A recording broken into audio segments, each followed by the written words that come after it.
Hi all, this is Dana here. In this video I'm going to be showing you quickly how to do a pin stitch which you can use to either start or finish your thread on linen or other Evenweave fabric. I do have a couple of other pin stitch videos in my playlists already. I'll put links to those in the video description.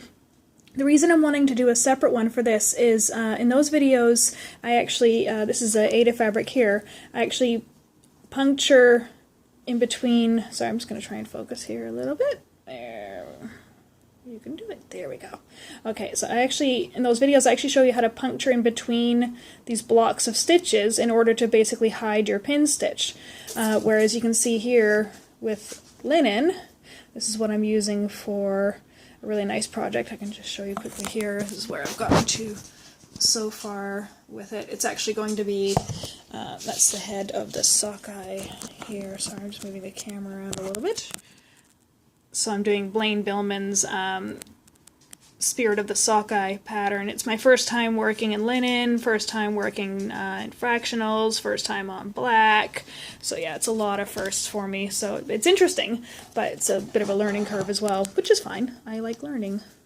So what I'm going to be showing you is, because, sorry, I'm just trying to keep focusing this, because the linen doesn't have these big blocks of threads that you can kind of lodge your pin stitch in between, and because the linen individual strands are so fine, you can't really easily pierce the actual threads themselves without either going completely crazy or switching out to a sharper needle, and then you might actually shred the linen strand itself depending on how fine it is. So I've sort of come up with another technique to anchor my thread to start. In a lot of the colors in this particular pattern, they're blended, so you have to use one strand of one color and another strand of another color, which prevents you from using the loop method because you're using two individual strands.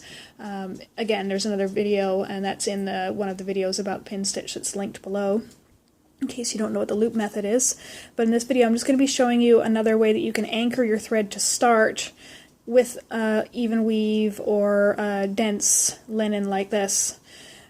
So what I'm going to be doing is, I could show you on the linen itself, but because it's so fine and the holes are so hard, this is actually 28 count casual linen, so I'm stitching 2 over 2, which means 2 threads, so I've got my 2 strands of floss here, over 2 holes. So this is 28 count, so because you're stitching 2 over 2, instead of going up 1 over 1, you'd go up 2 over 2, and that way it creates the same stitch size as using the 14 count Aida, which is what this is, but you can get a lot more detail if you're using fractionals. In the next video I'm going to be showing exactly how to do a fractional stitch, because I know it is something that confuses a lot of people.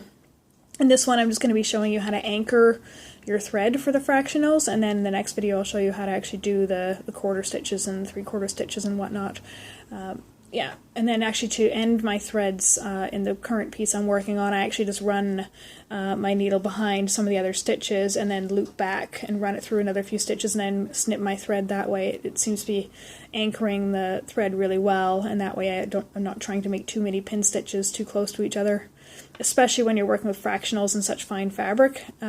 It's fine when you're working with Aida because you can kind of hide the pin stitch between your thread strands here, so you're not really screwing yourself up with all these little bits of visible thread, but with the linen it's pretty much impossible to fully hide the stitch, so it gets a little more confusing when you're working with tiny little stitches as it is.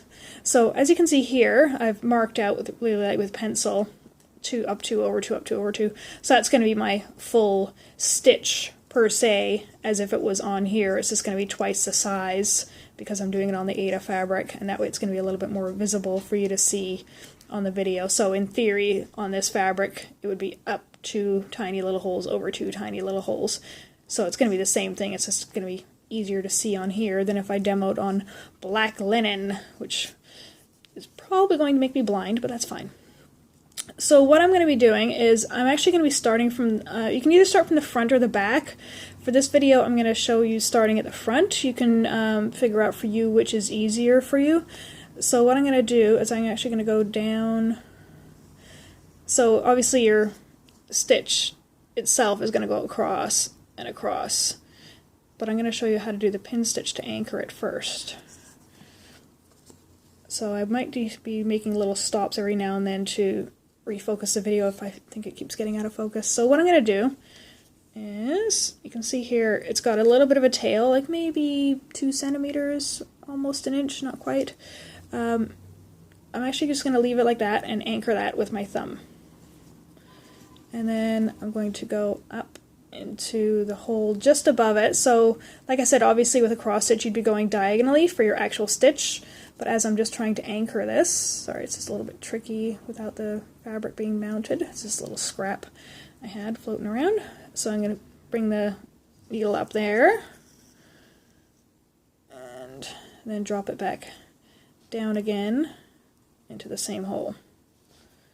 So you're still keeping your floss here anchored with your thumb. You don't want to let that go, because otherwise you might accidentally pull it through and then you have to start all over again. So you can see I've got a little stitch here. And once I come up again into the same hole to start my actual cross stitch,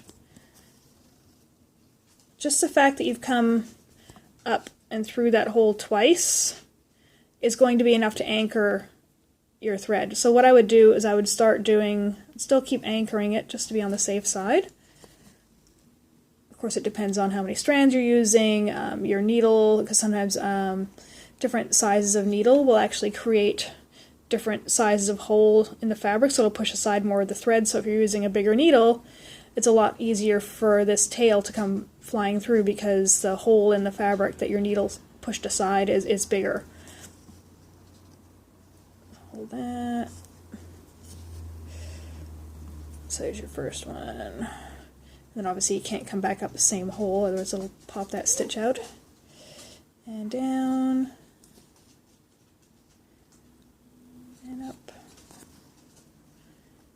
And down. So there you go. So that's the beginning of your pin stitch. And as you can see, I'm going to focus this really carefully. You can't really see that tiny little stitch. And obviously it's going to be a little trickier to do when you're dealing with, you know, this stuff that's a lot finer, but it's pretty much going to be exactly the same thing. So then what you can do from there, grab your scissors, and you can actually snip that right at the edge. Be very careful to not actually snip your stitch itself or get too close to your stitch.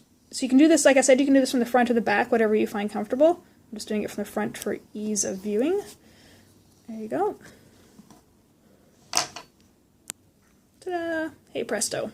Perfect little stitches. And then, like I said, to finish off these stitches, what I would do is I would flip it over and then weave my thread back through a few different directions, like maybe once this way and then once that way, and that will kind of lock everything into place. So that's pretty much it for now. That's how you would do a pin stitch on a really fine fabric like linen or any other kind of even weave. If you have any questions, please feel free to leave comments. If you would like to get sneak peeks about my upcoming pattern designs, I'm going to be releasing some very soon.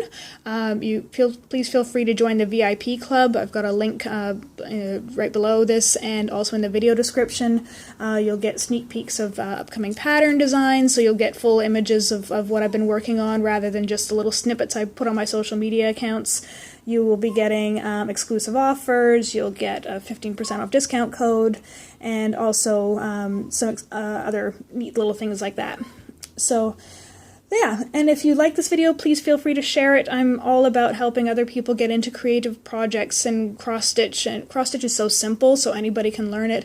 It's really quite amazing how cross-stitch can really, literally change people's lives. They become calmer, they become more focused, they become more creative. It's pretty amazing. So if you like this video, please feel free to share it and spread your love of cross-stitch to all your friends. It's pretty awesome. So that's it for now. If you have any questions or comments, please feel free to let me know, and I'll talk to you later. Bye for now!